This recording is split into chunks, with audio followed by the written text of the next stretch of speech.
Assalamualaikum warahmatullahi wabarakatuh. Baik, kita kembali lagi pada kuliah metode penelitian kuantitatif ya. Kemarin kita sudah bahas tentang metode penelitian survei ya. Eh, Kemarin kita bahas tentang rumusan masalah ya. Rumusan masalah, kemudian variabel dan jenis-jenis variabel, hubungan antara variabel dan lain sebagainya. Oke, kali ini kita akan lanjutkan materi kita masih tentang metode penelitian survei. Ya, kita akan lanjutkan tentang landasan teori dan rumusan hipotesis. Oke, nanti bagaimana kita membuat landasan teori dan merumuskan hipotesis, nanti ada kerangka berpikirnya juga seperti apa. Oke, yang pertama landasan teori. Kenapa sih kok ada landasan teori? Ya, nah landasan teori itu diperlukan agar dalam penelitian kita itu ada dasar yang kuat. Ya, jadi landasan teori itu ya untuk landasan aja. Landasan teori agar apa yang kita lakukan dalam penelitian, terutama penelitian kuantitatif, itu nanti tidak asal-asalan, tidak hanya ya kita hanya langsung membuat penelitian tanpa ada dasarnya dan lain sebagainya. Nah, sebenarnya teori itu apa sih? Nah, teori itu adalah alur logika atau penalaran ya yang merupakan seperangkat konsep, ya, konsep definisi atau proporsi yang disusun secara sistematis. Itu ada yang namanya teori. Dan teori itu harus sudah dapat diuji kebenarannya. Ya. Sudah ada penelitian sebelumnya. Nah, sudah ada hasil penelitian sebelumnya itu yang namanya teori. Ya. Nah, kemudian kenapa kok harus ada teori? Yang pertama itu untuk memperjelas masalah yang teliti. Tadi kan sudah dibahas ya. Yang pertama itu kan untuk dasar yang kuat. Jadi bukan asal-asalan. Ya. Jadi penelitian yang akan kita lakukan itu nanti sudah jelas tentang apa, gitu, tentang apa. Yang kedua adalah sebagai dasar untuk merumuskan hipotesis. Hipotesis itu apa? Nanti kan kita bahas ya. Mungkin dalam penelitian kualitatif itu tidak banyak menggunakan hipotesis, tapi yang kuantitatif itu kita secara umum mesti menggunakan rumusan hipotesis. Dan yang ketiga adalah sebagai referensi untuk menyusun instrumen penelitian. Oke, sekarang kegunaan teori dalam penelitian. Nah, jadi kegunaan teori dalam penelitian ini menurut Cooper and Schindler tahun 2003. Yang pertama adalah untuk membatasi ruang lingkup yang teliti sama seperti tadi ya. Yang kedua adalah untuk menyarankan pendekatan penelitian yang lebih cocok ya. Yang ketiga yaitu untuk menyarankan bagaimana mengklasifikasikan kata sehingga mempunyai makna yang tinggi ya. Nah, yang keempat adalah teori dapat memandu merangkum data dari objek yang teliti ya. Yang kelima adalah peneliti dapat digunakan untuk memprediksi fakta yang akan didapatkan. Itu adalah kegunaan atau fungsi dari teori. Ini secara menurut Cooper ya. Oke, sekarang dalam penelitian kuantitatif ya, teori yang digunakan itu harus sudah jelas dari apa yang digunakan yang dipakai ya. Nah, kemudian dalam kuantitatif juga itu teori itu ini ada rumusnya sedikit ya. Teori itu harus sesuai dengan jumlah variabel yang diteliti. Kemarin kita sudah bahas ya tentang variabel ya, rumusan masalah. Kemudian dari rumusan masalah itu kita dapat menentukan variabel apa aja sih yang kita gunakan. Nah, variabel yang kita gunakan itu nanti kita buat teorinya di masing-masing variabel, di masing-masing hubungan antar variabel ya. Jadi teori itu jumlahnya tidak terserah kita, tapi disesuaikan dengan jumlah variabel yang akan kita teliti, gitu ya. Nah, dalam mencari eh, teori kita harus menggunakan beberapa literatur. Nah, ini ada beberapa perbedaan penggunaan dari literatur dari penelitian yang kuantitatif dan yang kualitatif. Yang akan kita baca yang kuantitatif. Perbedaan yang pertama yaitu jumlah literatur yang dikutip di awal studi. Ini kata-katanya di awal studi. Jadi sebelum kita melakukan penelitian, nah literatur yang kita kutip itu kalau dalam kuantitatif itu harus banyak karena dalam penelitian kuantitatif selama penelitian itu berlangsung, kalau penelitian sudah berlangsung maka kita nggak bisa menambah teori ya, kita nggak bisa menambah, rumusan masalah. Dalam arti di sini, kita kan biasanya menggunakan kuesioner ya, kita nggak bisa mengembangkan lagi waktu dalam penelitian. Karena data yang kita peroleh ya data yang kita buat dari awal ya, seperti itu. Beda dengan yang kualitatif, kita bisa mengembangkan dalam waktu penelitian karena kualitatif kan lebih mendalam ya, bahasanya lebih mendalam. Kalau kuantitatif kan lebih meluas, lebih mendalam. Jadi kita bisa mengembangkan lagi, memperdalam lagi di tengah penelitian. Yang kedua yaitu penggunaan literatur di awal studi. Penggunaannya, kalau tadi kan jumlahnya, ini penggunaannya. Kalau yang kuantitatif itu untuk menjelaskan tujuan penelitian, ya. Ya ini kualitatif juga sama, menjelaskan tujuan penelitian juga sama. Tapi yang kuantitatif itu dapat untuk memandu merumuskan masalah dan menyusun hipotesis, ya. Nah, yang paling utama ya untuk menyusun hipotesis ini ya. Jadi kita menggunakan teori, literatur yang ada. Kemudian yang selanjutnya penggunaan literatur ini di akhir studi, ya. Kalau tadi kan di awal, yang sekarang di akhir studi, yaitu sebagai dasar untuk membuat hipotesis. Ya, itu teori literatur yang kita peroleh. Kalau yang kualitatif untuk mendukung dan mengembangkan temuan. Jadi kan kalau kualitatif kan tadi temuan-temuan itu bisa kita kembangkan dalam penelitian, ya. Itu yang kualitatif. Jadi kita bisa mencari literatur kembali untuk mendukung dan mengembangkan temuan yang ada. Seperti itu. Kemudian nah ini kerangka menyusun eh, landasan teori. Kemudian nanti kita buat kerangka berpikir itu seperti apa dan hipotesis. Nah, ini proses-proses dalam menyusun landasan teori dan kerangka berpikir ya untuk merumuskan hipotesis. Nah, ini proses seperti ini. Yang pertama tadi kan ini saya jelaskan dari awal dulu ya. Kemarin kita sudah bahas tentang rumusan masalah ya. Dari rumusan masalah itu kita dapat menentukan variabel-variabel yang ada, yang variabel-variabel yang akan kita teliti ya. Nah, itu ada beberapa variabel hubungannya mau seperti apa. Nah, setelah itu kita baca buku dan baca hasil penelitian-penelitian, jurnal dan lain sebagainya, ya. Kita baca bukan asal jurnal, bukan asal buku ya, tapi yang berhubungan dengan penelitian yang akan kita lakukan. Kemudian kita mendeskripsikan teori-teori yang ada atau hasil penelitian yang ada yang kita peroleh dari membaca buku itu, kita kumpulkan, kita deskripsikan sendiri, ya. Kita deskripsikan sendiri, kita bahasakan sendiri dengan bahasa kita sendiri. Kalau mau kita kutip, ya kita kutip, nggak apa-apa. Kemudian setelah itu kita analisis kritis. Nah, kita analisis kritis. Analisis kritis itu apa? Kita cek kembali teori yang kita peroleh tadi, ya, yang di dalam baca buku deskripsi itu apakah sesuai dengan yang akan kita teliti, gitu ya. Jadi nggak asal teori, misalkan ada satu teori itu ternyata kok nggak sama dengan tidak mendukung yang kita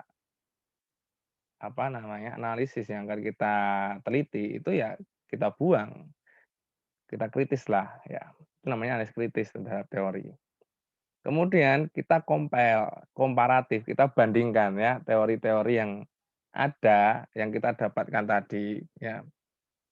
Kita bandingkan, kemudian kita buat kesimpulannya. Nah, kesimpulan itu yang akan kita tulis di landasan teori. Seperti itu. Ya. Kesimpulan itu yang akan kita tulis dalam landasan teori. Nah, dari landasan teori itu, dari kesimpulan yang kita peroleh itu, kita buat kerangka berpikirnya. Dari kerangka berpikirnya itu, kemudian kita buat hipotesisnya. Seperti itu. Gambaran umum dari awal penelitian yang biasanya akan kita lakukan. Itu tadi yang untuk landasan teori ya. Nah, sekarang berarti kita buat kerangka berpikir dong. Kerangka berpikir itu apa sih? Ya, kerangka berpikir itu apa?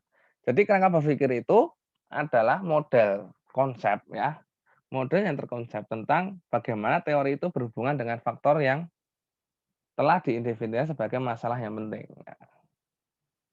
Gampangannya, kerangka berpikir itu dapat berubah hubungan, ya, hubungan ataupun kita dapat membandingkan, ya, antara masalah-masalah yang ada dari variabel-variabel yang ada tadi yang kita peroleh, ya. Jadi kerangka berpikir itu kita bisa menggunakan kata jika maka, ya. Contohnya seperti ini. Tadi kan eh, kerangka berpikirnya seperti ini. Jika kepuasan pelanggan tinggi, nah ini variabelnya kan kepuasan pelanggan, maka ada kecenderungan untuk membeli lagi akan tinggi. Ya, maksudnya kalau kepuasan pelanggan tinggi, maka ada kecenderungan untuk pembelinya itu akan membeli lagi gitu lah. Nah itu kerangka berpikir. Jika gini maka begitu. Ya. Maka ini kan yang asosiatif ya, hubungan. Jadi nanti rumusan hipotesisnya adalah terdapat hubungan positif dan signifikan. Kata signifikan itu nanti untuk sampel ya. Antara kepuasan dengan loyalitas pelanggan. Misalkan seperti itu. Nah, itu nanti rumus hipotesisnya. Ada lagi contoh, jika kepemimpinan manajernya itu baik dan kualitas barangnya menarik, ini ada dua variabel ya. Kita buat orang-orang dulu. Jika kepemimpinan manajer baik, nah variabel pertama itu kepemimpinan ya. Dan variabel kedua itu kualitas barang. Ya. Maka keuntungan perusahaan akan tinggi. Keuntungan ini variabel ketiga. Jadi yang mempengaruhi kepemimpinan dan kualitas barang itu mempengaruhi keuntungan. Maka rumusan hipotesisnya yaitu ada hubungan. Kalau mempengaruhi kan nanti ada hubungan. Ada hubungan positif atau ada hubungan negatif. Atau dengan kata lain misalkan saya nggak tahu nih hubungannya tuh apa, positif atau negatif. Ya udah saya tulis saja ada hubungan, positifnya dihilangin. Yang signifikan cara bersama-sama. Sama-sama itu apa? Kepemimpinan dan kualitas barang, ya, dengan keuntungan perusahaan. Itu rumus hipotesis. Nanti kita bahas hipotesis ya. Kita bahas hipotesis. Kita masih membahas tentang kerangka berpikir. Yang ketiga misalkan ini yang komparatif ya, yang membandingkan. Jika status ekonomi masyarakat berbeda, maka kan cenderungan untuk memilih kualitas barang juga berbeda, yang nyari perbedaan ya. Jadi ya mirip seperti tadi, intinya adalah ada kata jika maka. Ya, umumnya seperti itu.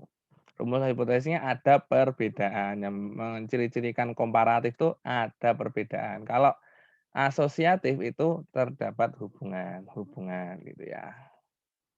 Antara kelompok kaya dan miskin dalam memilih kualitas barang. Jadi yang kita cek itu adalah kelompok kaya dan miskin. Variabelnya apa? Variabelnya adalah kualitas barang. Gitu ya. Kualitas barang nanti kita definisikan dalam teori itu kualitas barang itu seperti apa. Ya. Nah, bagaimana membedakan kualitas barang itu baik dan buruk. Itu kan pakai teori. Dan lain sebagainya lah. Sekarang tadi kan kita tentang rumusan hipotesis toh. Kita membahas hipotesis itu apa. Hipotesis itu apa sih? Gitu loh. Ini kan rumusan hipotesis. Jadi hipotesis itu adalah jawaban sementara terhadap penelitian yang nantinya akan kita uji kebenarannya dalam penelitian. Itu namanya hipotesis. Ya.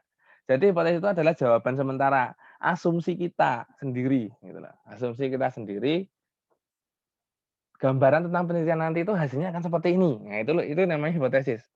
Saya menduga nanti hasilnya adalah seperti ini. Ada hubungan antara A dan B. Ada hubungan antara apa tadi kualitas barang dengan jumlah penjualan. Ternyata ada hubungannya. Saya menduganya seperti itu. Nah, hasil dugaan kita apakah benar atau tidak? Nah, nanti akan kita cari. Ya, jadi intinya itu hipotesis itu adalah dugaan sementara. Sementara ya. Karena itu merupakan dugaan sementara, maka harus kita buktikan. Buktikannya gimana? Buktikannya dalam penelitian yang akan kita lakukan itu. Itu yang namanya hipotesis. Ya. Jadi hipotesis itu ada dua. Tapi hipotesis itu ada dua, yaitu hipotesis penelitian dan nanti ada hipotesis statistik.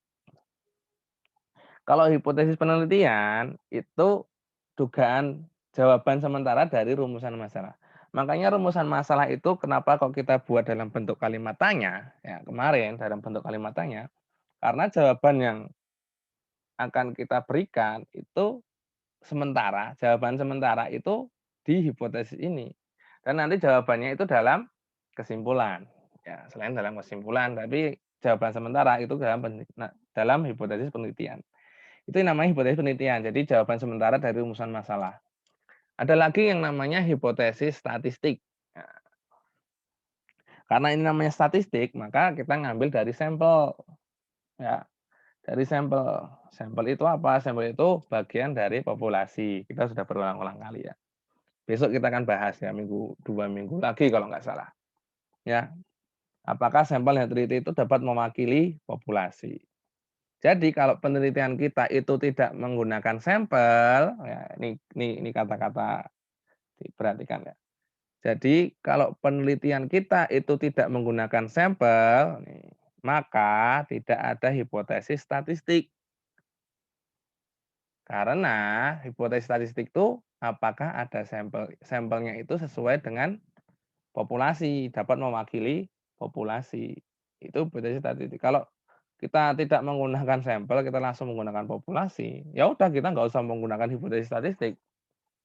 Nanti analisisnya kalau hipotesis tidak menggunakan hipotesis statistik, analisisnya menggunakan statistika deskriptif.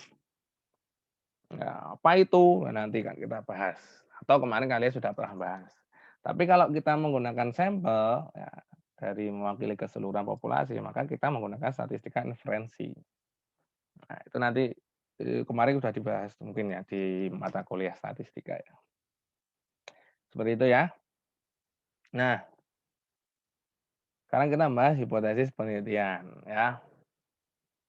Hipotesis penelitian itu dilakukan untuk penelitian yang tidak menggunakan sampel ya. Jadi untuk penelitian yang langsung menggunakan populasi. Nah, terdapat 2 macam hipotesis. Jadi kan gini. Ini untuk keseluruhan hipotesis ya. Nanti hipotesis statistika juga ada seperti ini juga. Jadi hipotesis kan jawaban sementara dari masalah yang tadi rumusan masalah gitu ya, penelitian itu ya.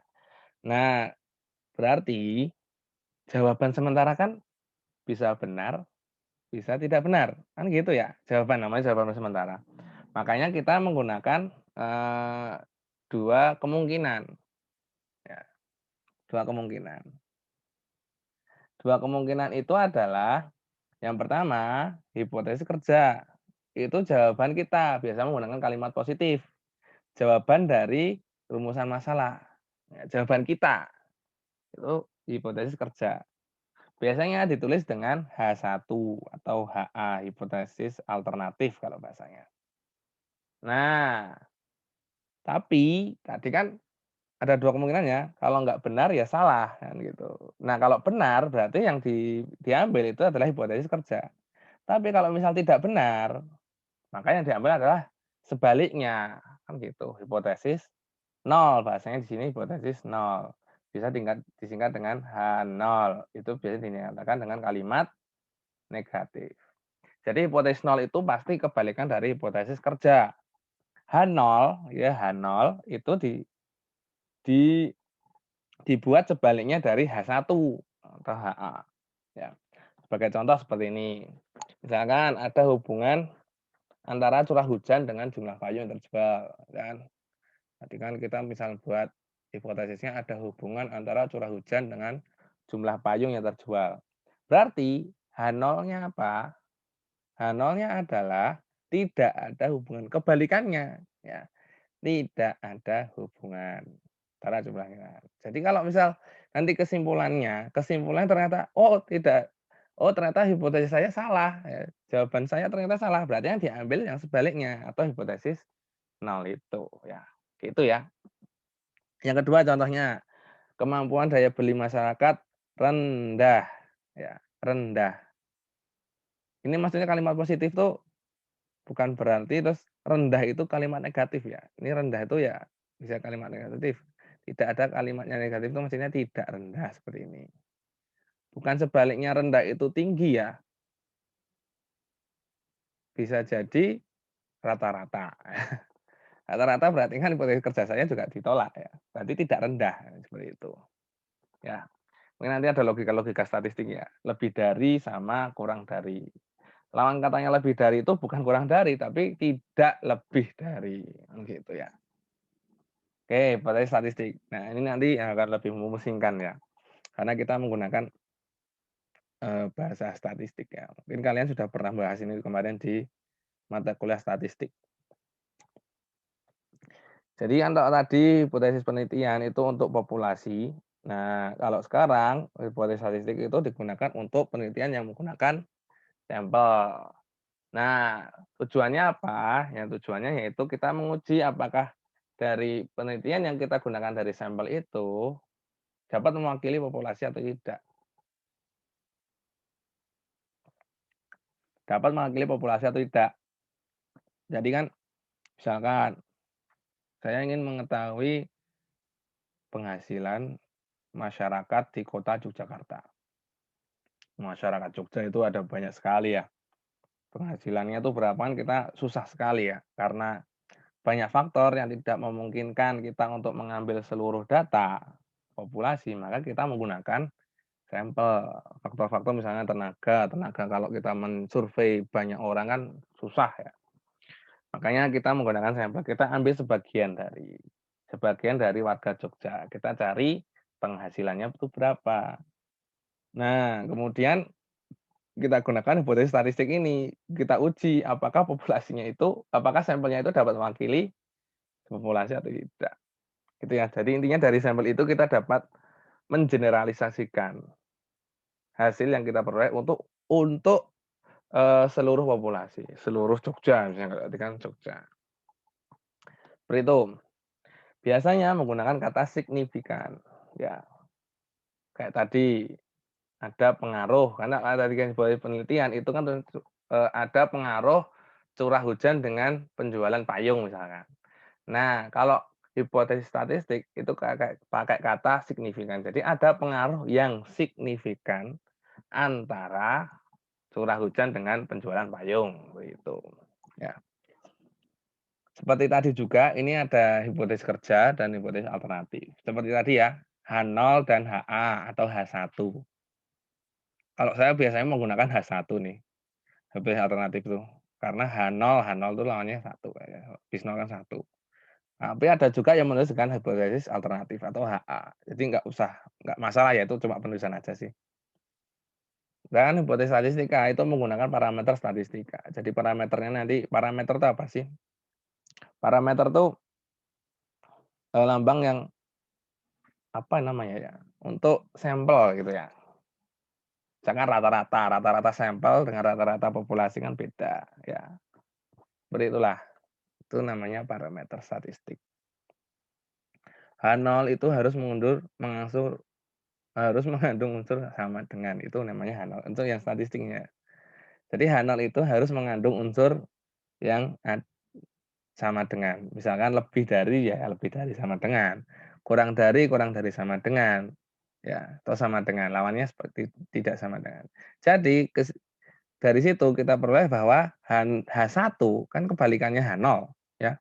H1 atau HA itu tidak mengandung unsur sama dengan ya. Nah, jadi nanti dari hipotesa dari kerangka berpikir dari hipotesa yang kita peroleh itu bisa jadi nanti masuk ke H0, bisa jadi masuk ke H1. Tergantung nanti ada unsur sama dengannya atau tidak. Kalau misal tidak ada unsur sama dengannya, maka dia masuk ke H1. Tapi kalau ada unsur sama dengannya, maka dia masuk ke H0, gitu ya. Misalkan, contoh, H0 tidak ada hubungan yang signifikan. Ya, ada hubungan signifikan. Kalau dalam rumus statistik, hubungan itu diukur dengan besarnya korelasi atau hubungan. Ada rumus hubungan korelasi ya. Mungkin kalian sudah pernah belajar ini ya, korelasi, analisis regresi, dan lain sebagainya untuk mencari besar hubungan antara dua variabel. Ya. Nah, H0-nya, rumus dari korelasi atau parameter korelasi itu rho namanya. Rho itu seperti ini. Ini namanya rho. Jadi rho sama dengan 0 itu artinya tidak ada hubungan. Rho sama dengan 0 itu artinya tidak ada hubungan. Kalau Rho tidak sama dengan 0 berarti dia ada hubungan. Nah, tadi kan misalkan kita mirip ya tadi hipotesis statistik yang hipotesis penelitian ada hubungan antara curah hujan dengan payung yang terjual. Kalau statistik kan pakai dengan kata signifikan. Ada hubungan itu masuk ke H1, tidak ada hubungan masuk ke H0. Jadi kan ini kan sama dengan ya, sama dengan 0. Jadi tidak ada hubungan yang signifikan itu masuk ke H0.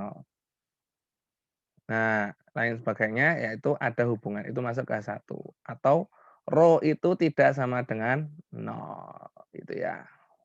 Seperti itu intinya ya. Nanti kan kita bahas lagi. Jadi hipotesis statistik tadi kan kita bahas tentang H0-nya itu harus ada unsur sama dengan. Maka dari itu kita bagi menjadi 3 hipotesis statistik. Ya. Jadi kalau kalian googling tentang statistika, maka dalam hipotesis statistik itu dibagi menjadi 3. Ada menyebutkan 2 karena yang kedua sama ketiga ini dijadikan 1. Yang pertama yaitu hipotesis 2 arah. 2 arah maksudnya apa? 2 arah itu artinya H0-nya itu sama dengan, ya, yang kita lihat itu sama dengannya ya. Kalau untuk parameternya mu atau rho itu nanti bisa berubah-ubah, yang intinya adalah hipotesis sama statistiknya yang 2 arah itu sama dengan. Kenapa kok ini masuk ke 2 arah? Karena kita lihat di H1-nya, gitu ya. H1-nya kan itu tidak sama dengan ya. Tidak sama dengan itu artinya sama dengan lebih dari atau kurang dari kan? Lebih dari atau kurang dari. Kalau lebih dari itu arah kanan, kurang dari arah kiri, kan gini ya. Lebih dari itu arah kanan, kan gini kan. Kurang dari arah kiri. Kan 2 arah kan, kanan sama kiri. Maka disebut dengan 2 arah. Ya, beda dengan yang 1 arah. Ya, 1 arah, ada yang kanan ada kiri. Karena apa? Karena dilihat dari H1-nya. H1-nya itu arah kanan atau dia lebih dari. Lebih dari sehingga disebut dengan arah kanan. Lawannya apa?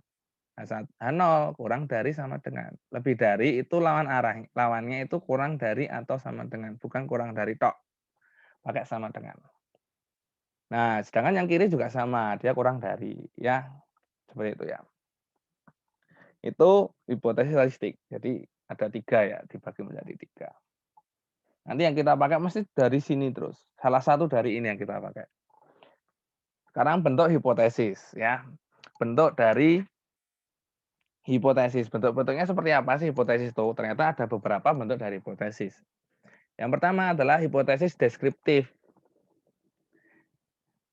Itu adalah jawaban sementara dari rumusan masalah deskriptif. Ya jelas ya. Rumusan masalah kemarin kita sudah pernah bahas yaitu ada beberapa rumusan masalah ya. Salah satunya deskriptif, nanti ada asosiatif, ada komparatif.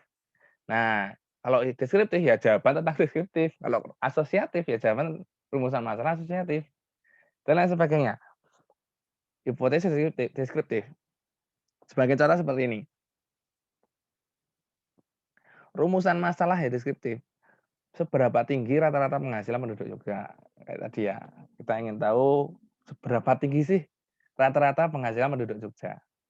Maka hipotesisnya adalah yang pertama, kita harus mematokkan yang dimaksud tinggi itu seberapa. Nanti di eh, landasan teori di kerangka berpikir kita menjelaskan berdasarkan undang-undang atau berdasarkan keputusan pemerintah bahwa tinggi rata-rata penghasilan penduduk itu di atas UMR misalkan atau penghasilan penduduk di atas 2 juta, kalau isinya tulis 2 juta ya. Ini sebagai contoh aja sih. Maka hipotesis deskriptifnya itu rata-rata penghasilan penduduk kota itu sama dengan 2 juta. Berarti kan ada 3 nanti ya. Tadi kan H0 H1 kan dibagi menjadi 3. Ini saya tulis yang pertama dulu, sama dengan 2 juta. Lain lawan katanya apa? Ya tidak sama dengan 2 juta. Ini yang pertama. Yang kedua, yaitu kita bisa menulis juga dengan penghasilan penduduk kota Jogja itu lebih dari atau sama dengan 2 juta. Ya, ini lebih dari sama dengan. Lain sebaliknya apa? Kurang dari 2 juta. Ini ya. Ini Dan di dalam penelitian nggak harus ditulis tiga-tiganya ya.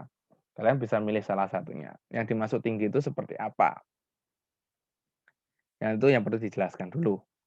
Kemudian sebaliknya, kurang dari atau sama dengan 2 juta.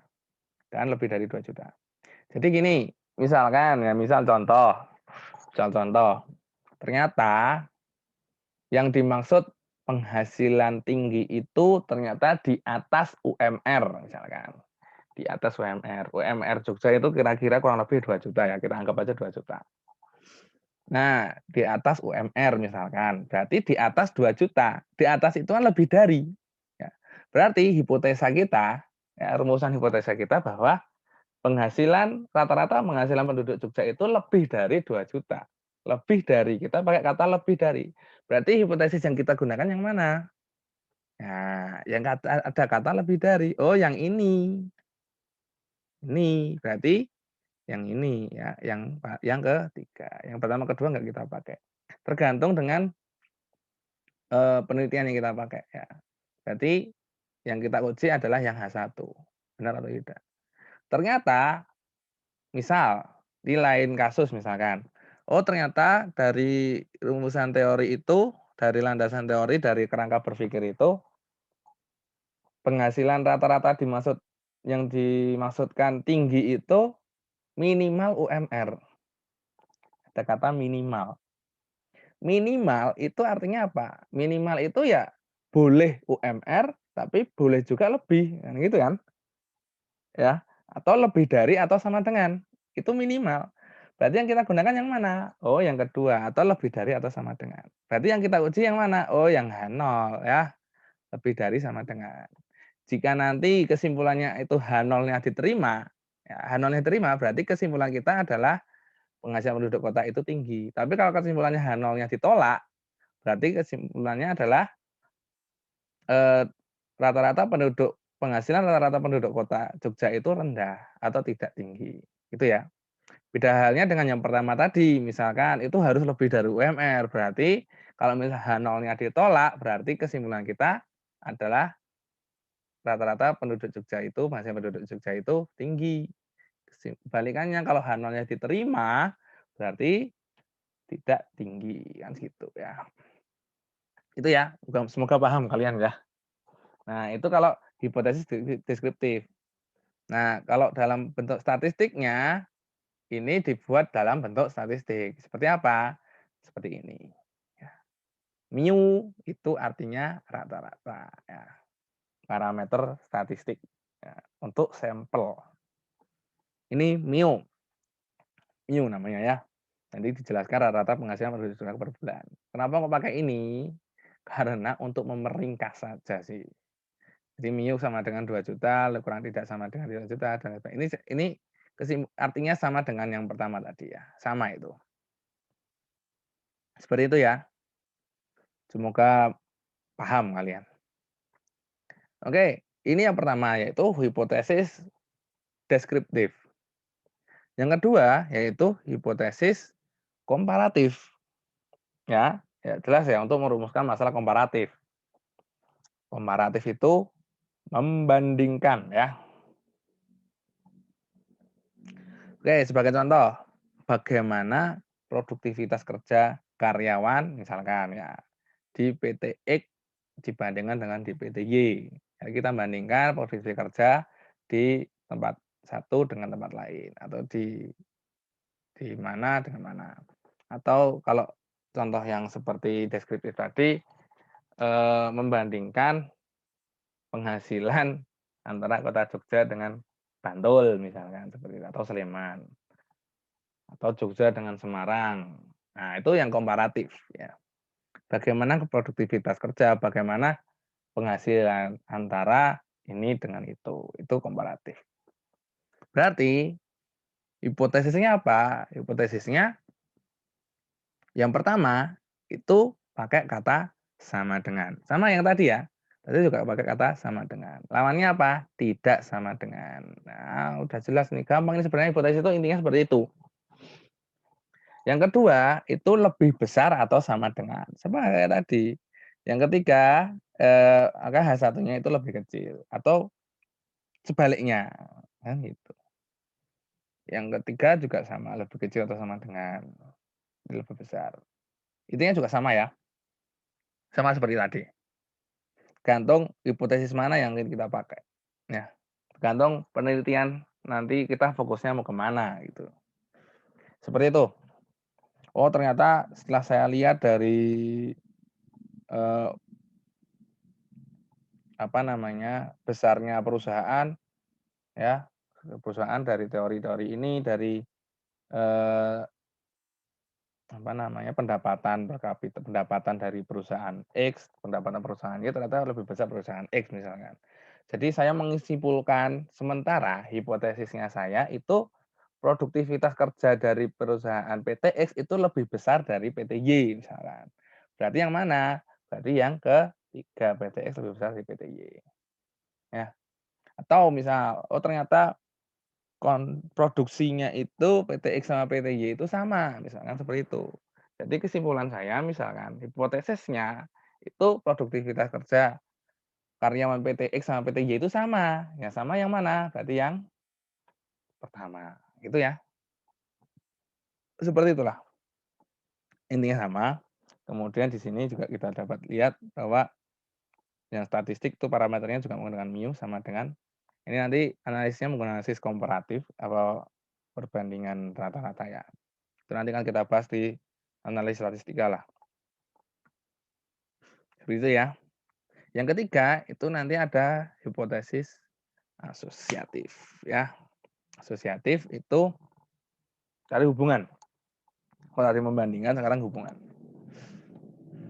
Contohnya seperti ini. Adakah hubungan antara tinggi badan pelayan toko dengan barang yang terjual? Misalkan seperti itu ya. Misalkan seperti itu. Nah, kalau hubungan itu nanti semakin tinggi, pelayan toko, maka semakin tinggi juga penjualan atau semakin rendah itu hubungannya. Nah, kalau asosiatif, tadi kan kalau komparatif, kalau deskriptif itu kan gampang ya, ada kata sama dengan atau tidak. Kalau asosiatif itu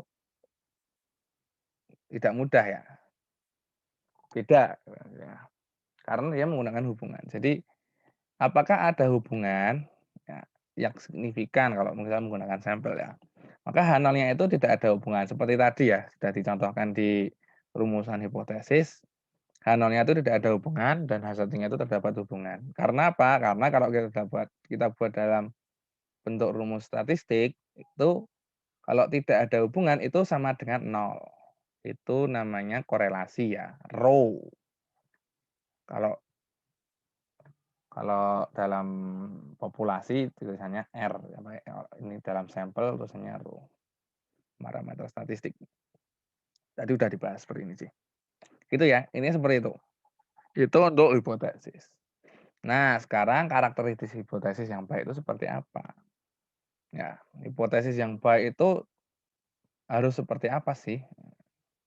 Yang pertama yaitu merupakan dugaan dari keadaan variabel yang ada. Ya, baik itu variabel mandiri atau deskriptif ya, atau perbandingan, komparatif, atau hubungan antar dua variabel atau asosiatif. Jadi sesuaikan dengan rumusan masalah, gitu ya. Sesuaikan dengan rumusan masalah. Yang kedua, itu harus jelas. Ya, harus jelas, tidak menimbulkan berbagai penafsiran, tidak multitafsir gitu ya. Harus jelas. Kalau ya udah kalau orang lain baca juga tentang hipotesis kita ya kesimpulan dari yang kita baca juga sama. Yang ketiga, yaitu nantinya hipotesis yang kita buat itu dapat diuji dengan data yang dikumpulkan dengan metode-metode ilmiah. Dari penelitian kita dapat menyimpulkan, kan gitu. Jadi gampangnya rumusan massa itu pertanyaan yang nanti di kesimpulan itu dihasilkan jawaban. Hipotesis itu jawaban sementara kita. Dan nanti diuji, jawaban kita itu diuji kebenarannya. Tapi kalau ternyata jawaban kita itu tidak dapat diuji ya itu bukan hipotesis yang baik gitu ya. Jadi harus bisa diuji lah, diuji di tes kebenarannya dan dengan data-data yang kita kumpulkan. Ya, jangan menyulitkan diri dari penelitian. Seperti itu ya. Oke, mungkin cukup sekian nih materi kita tentang hipotesis, tadi tentang teori, tentang kerangka berpikir, tentang hipotesis yang baik. Kemudian ini untuk absensinya, ya absensi pertemuan kita hari ini tidak ada tugas. Absensi metopen kuantitatif 4. Ya, kasih tulisan 4. Oke, mungkin nanti kalau ada pertanyaan bisa ditanyakan ke WA ya, di chat grup atau di apa namanya, WA pribadi. Dan nomor saya juga bisa. Seperti itu. Minggu depan kita akan bahas tentang metode penelitian eksperimen ya. Kita bahas tentang eksperimen dulu, kemudian nanti kita akan bahas tentang sampel dan populasi. Bagaimana mendapatkan sampel, sintesis sampel. Kalau metode penelitian eksperimen nanti lebih ke desain eksperimen. Oke ya, terima kasih. Mungkin cukup sekian dari saya. Kurang lebihnya mohon maaf. Wassalamualaikum warahmatullahi wabarakatuh.